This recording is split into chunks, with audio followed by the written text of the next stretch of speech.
The human senses. Our sense experience constitute more valuable evidence in support of the hypothesis of modern science than the other modes of conscious experience available to us, such as intuitions and insights of the imagination and the higher emotions.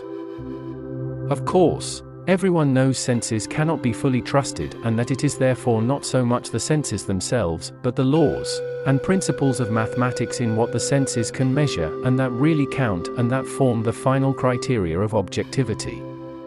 Only what can be expressed in mathematical terms can ultimately be identified as a reality within nature. Anything that cannot be explained in physical terms through empirical evidence and framed within the context of a mathematical law is summarily reduced to the domain of the subjective. No more comment could be pejorative and suspect in today's climate of opinion than that something is only psychological, and therefore subjective, mode of manifestation.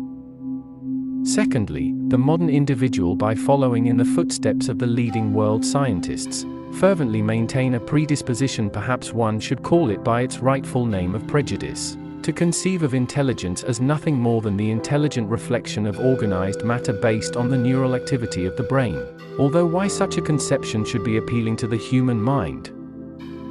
Things like intelligence, intellectual intuition, and the higher emotions, indeed the very higher faculties of the mind, need to be reduced to a matter-based, provable, and thus objective doctrine. According to the party line of the doctrine undermines the very foundation upon which the establishment is built. Neuroscientists have been trying to close the gap between the brain and mind, including its more puzzling aspects as human consciousness and its implicit self-awareness are likely to be explained in a more materialistic way as behavior of large sets of interacting neurons. Some even believe consciousness arises from quantum physical processes taking place in microtubules, which are protein structures inside neurons.